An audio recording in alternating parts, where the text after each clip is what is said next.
वंदे मातरम मित्रों, सुप्रभात। हमारा जीवन अनंत प्रवाह है मित्रों, चेतना का, ऊर्जा का, क्रियाओं का। और उसमें हम हमारी जो आंतरिक अवस्था है उस अवस्था से हमेशा सहयोग प्राप्त करते हैं, आशीर्वाद प्राप्त करते हैं और आगे बढ़ते हैं मित्रों।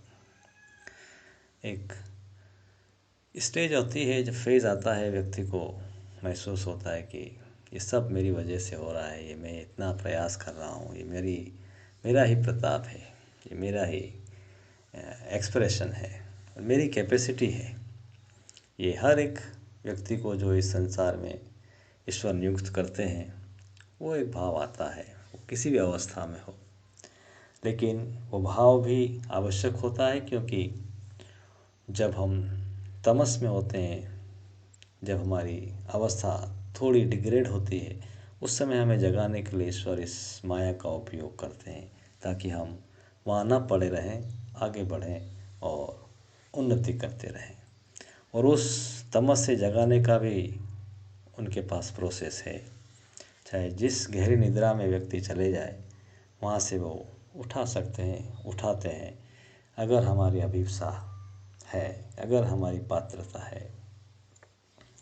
ऐसा कहते हैं मित्रों कि महाभारत के अंत में जब लगभग फिनिशिंग के वर्ष पे इवेंट चल रही है, और ये सब कुछ देखते हुए अर्जुन के मन में भाव आया कि देखिए, आज मैं श्री कृष्ण का सबसे मुख्य प्रेम पात्र हूँ, उनका चुना हुआ यंत्र हूँ, और मेरा प्रताप देखो कि मैंने कितने योद्धाओं को कैसे समूल नाश कर दिया, और मैंने कितना बड़ा काम किया है।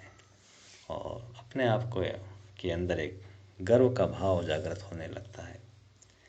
और ये भाव ईश्वर जानते हैं, क्योंकि वो स्वयं हमारे अंदर विद्यमान है और हमारी क्या अवस्था है। लेकिन जब अहंकार का, गर्व का जब बीज अंकुरित होने लगता है, उसी समय, उसी क्षण ईश्वर उसका इलाज करते हैं, क्योंकि वो अपने भक्त का पतन नहीं देखना चाहते। फिर उसको कष्ट हो, चाहे जो हो, लेकिन और उसके लिए वो स्वयं भी कष्ट उठाने के लिए तैयार होते हैं। तो ऐसा कहते हैं कि जब रथ रोक कर उतरने वाले होते हैं कृष्ण, तो अर्जुन से कहते हैं कि पार्थ, आप पहले न उतर जाइए और मैं आता हूँ। तो एक विजय के भाव और ईश्वर को मित्र ही समझना, सिर्फ ये मानवीय स्वभाव है कि हमारे सामने कोई व्यक्ति होता है, कोई ऊंची चेतना का, कोई हमें सौभाग्य प्राप्त होता है कि उसके साथ रहने का पल प्राप्त हो, तो हम उसको वी टेक फॉर ग्रांटेड कि अरे अपने जैसे ही है। तो उसी भाव से के साथ में उतरते हैं। श्री कृष्ण से कहते हैं, कृष्ण फिर से कहते हैं कि पार्थ, आप उतर जाइए, पहले मैं आ रहा हूँ। धर्मराज युधिष्ठिर भी उनके पीछे ही रथ में होते हैं। तो कहते हैं कि जब वासुदेव आपसे आग्रह कर रहे हैं, तो आपको समझना चाहिए अर्जुन। और सारे पांडव अपने अपने रथ से उतर कर आगे बढ़ते हैं। और ऐसा कहते हैं, उसी समय, उसी क्षण गांधारी भी अपने पुत्र की मृत्यु का समाचार सुनकर उसके दर्शन के लिए आती हैं, और उनके अंदर बहुत रोष होता है। हम जानते हैं कि शिवा तपस्विनी, और जब भी वो पट्टी खोलती थी, तो वो जिस प्रयोजन के लिए, जिस भाव से पट्टी खोलती थी, वो कार्य हो सकता था। चाहे वो दुर्योधन को वज्र का बनाना हो, या किसी का नाश करना है, या किसी का कल्याण करना है।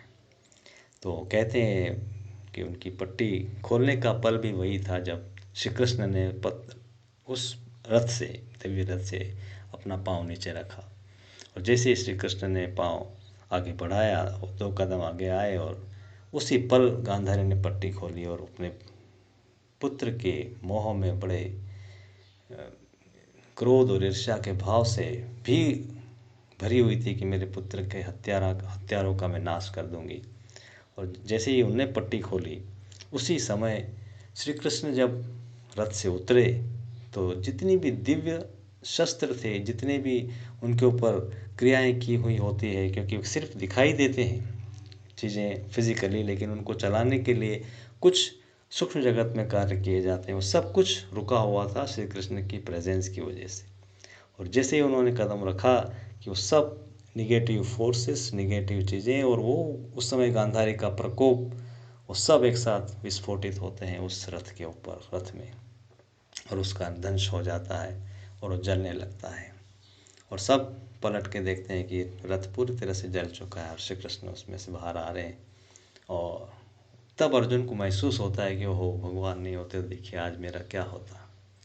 मित्रों, जीवन में जो कुछ भी हम कर पाते हैं, जो कुछ भी हमारी कैपेसिटीज़ होती है, वो सिर्फ बहुत सूक्ष्म और नगण्य होती हैं। उनको डायमेंशन देना, उनको ताकत देना, उनको पल्लवित करने का जो सबसे बड़ा श्रेय जाना चाहिए वो ईश्वर को जाना चाहिए। हमारी कैपेसिटी बहुत लिमिटेड होती है, लेकिन वो हम, क्योंकि हमारे अंदर एक भक्ति का भाव है, समर्पण का भाव है, उस समर्पण और भक्ति का ही रिस्पॉन्स भगवान हमारे तरफ रखते हैं और उसी से हम जीवन में कुछ पाते हैं मित्र। ये भावना बड़ी इम्पोर्टेंट है। ये समर्पण का भाव हमेशा जागृत रहे और हमारे अंदर कभी भी कोई माया का व्याप्त न हो। अब देखिए कि रामावतार में दशरथ जी की अवस्था देखिए और कौशल्या जी की अवस्था देखिए कि दशरथ जी मृत्यु पर्यंत भगवान राम को अपना पुत्र ही मानते रहे और पुत्र के मोह में ही उनका शरीर पूरा हुआ। और कौशल्या जी भी भगवान को पुत्र मानते हैं, लेकिन एक पल ऐसा आता है जब वो भगवान के लालन पालन के समय, जब एक बार उनके अंदर माया का भाव जागृत हुआ कि भगवान पालने में सोए हैं, भगवान खेल भी रहे हैं और वो कहीं और भी कुछ कर रहे हैं, वो सब कुछ एक साथ देख रही हैं, तो उनको लगा कि ये तो बड़ा ही कष्टकर है। तब भगवान से प्रार्थना करते हैं कि आज के बाद ये माया मेरे अंदर व्याप्त नहीं होनी चाहिए प्रभु। तो हम इस माया से, इस इल्यूजन से ऊपर उठें, तभी हम उनकी लीलाओं को, उनकी पॉजिटिविटी को, उनकी संसार में क्रिया करने का जो प्रयोजन है उसको समझ पाएंगे और उनके सच्चे यंत्र बन पाएंगे मित्र।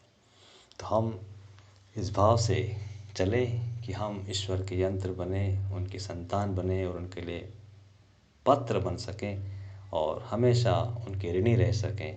इन्हीं भाव के साथ सुप्रभात मित्रों, वंदे मातरम।